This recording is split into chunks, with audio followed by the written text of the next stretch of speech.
আপনাদেরকে একটা প্রশ্ন করছি, কোরআন এমনই একটা ধর্মগ্রন্থ যে গ্রন্থ পড়ে মানুষ কখনো ক্লান্ত হয় না, বিরক্ত হয় না। কোরআন পড়ে কখনো মানুষ বিরক্ত হয় না।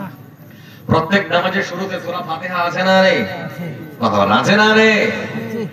গ্রামের সব থেকে পাকা নাস্তিক যে শুক্রবারের দিন শুধুমাত্র পড়ে, তাকেও গিয়ে জিজ্ঞেস করবেন তো হেডে তোকে বারবার সূরা ফাতিহা শুনতে ভালো লাগে?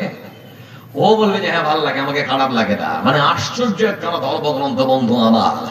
আশ্চর্য এজন্যই বলছি যে আপনার 8 বছর 9 বছর 10 বছরের বাচ্চাটা কোরআনের শুরু থেকে শেষ পর্যন্ত হুবহু টুবটু একেবারে শেষ পর্যন্ত, শুরু থেকে শেষ পর্যন্ত মুখস্থ করে ধরে রাখতে পেরেছে। এতেই বোঝা যায় কোরআন আল্লাহর পক্ষ থেকে এসেছে, না মানুষের বানানো কোনো ধর্মগ্রন্থ।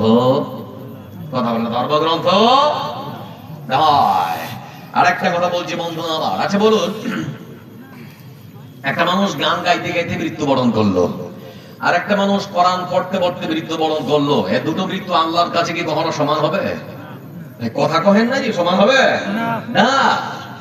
আমরা দেখেছি কলকাতার নজরুল মঞ্চে একজন বিখ্যাত গায়ক, যার নাম কে কে শর্মা, গান করতে করতে একটা মুখ দিয়ে গল গল গল গল করে রক্ত পড়তে পড়তে পৃথিবী থেকে বিদায় হলো। আর আমাদের বিখ্যাত কারি আব্দুল বাসিত কোরআনের সুমধুর কণ্ঠে তেলাওয়াত করতে করতে পৃথিবীর বুক থেকে বিদায় হয়েছে। আমার বিশ্বাস এই দুটো মৃত্যু কখনো আল্লাহর কাছে সমান হতে পারে না। এজন্য বন্ধু আমার, কোরআনের সত্যতা সম্পর্কে আজকে আপনাদের সামনে বলাটা অত্যন্ত জরুরি, অত্যন্ত জরুরি। কারণ কোরআন নিয়ে অনেক কটূক্তি আমরা শুনতে পাই, সম্মুখীন হতে হয়। এজন্য যে কোরআনকে বাড়িতে বরকতের কিতাব মনে করে রেখেছেন, আসলে কিন্তু এটা বরকতের কিতাব নয়। এই কিতাব দিয়ে রাসূল সাল্লাল্লাহু আলাইহি সাল্লাম বিশ্ব জয় করেছেন। এজন্যই তো শিক্ষার মান আমরা বুঝতে পারি না। এজন্য আপনার ছোট্ট বাচ্চাটাকে সালামের পরিবর্তে টাটা বাই বাই শেখাচ্ছে। এজন্য আপনার ছোট্ট বাচ্চাটাকে সালামের পরিবর্তে টাটা বাই বাই এর শিক্ষা দিচ্ছেন। আর আপনি বলছেন আমি একজন শিক্ষিত মানুষ, হতেই পারে না, হতেই পারে না। এজন্য বন্ধু আমার, আসল শিক্ষা আপনার ঘরের মধ্যে আছে, এটাকে মূল্যায়ন করতে হবে। করবো ইনশাআল্লাহ। আর একবার প্রশ্ন করি, কোরআন আপনাদের এই গ্রামের মতো কোন মানুষ এই গ্রন্থের মতো একটা গ্রন্থ বা কোরআনের মতো করে আরেকটা কোরআন লিখতে পারবে? নাউজুবিল্লাহ, পারবে কি? না, সম্ভব নয়। কারণ এটা মানুষই লিখেননি, এটা মানুষের কথা নয়। এটা কার কথা? কথা বলে জোরে বলুন, কার কথা এটা? আল্লাহর কথা। এবার ভূমিকা শেষ করে দিলাম, অনেক কথা বলার ছিল কিন্তু অতগুলো বলতে পারছি না।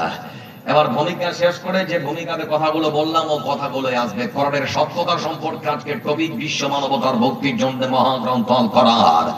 এই কোরআন সম্পর্কে আপনাদের সামনে কিছু কথা বলবো ইনশাআল্লাহ। মনে করেছি আবারও ডাকছি, যারা রাস্তায় আছে তাড়াতাড়ি করে আসুন। সব কিছু ছেড়ে পালিয়ে গেলেন জি।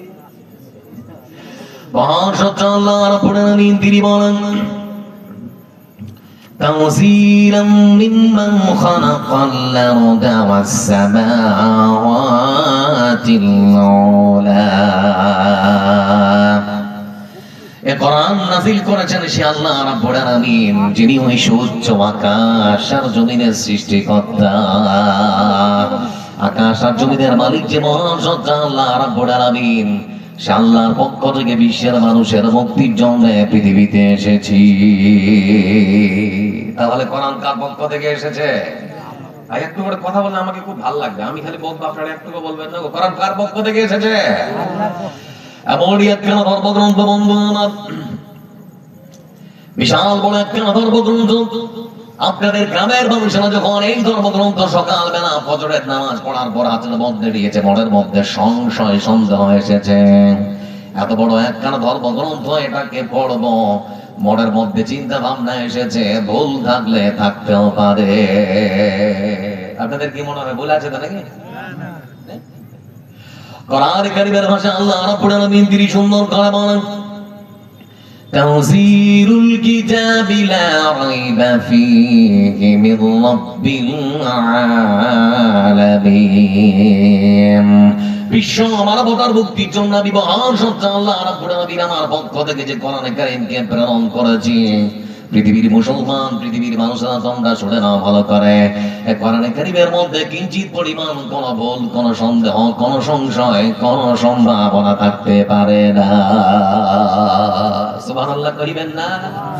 তার মানে বুঝতে পারলাম কোরআনে কোন ভুল, কোরআনে কোন ভুল নেই।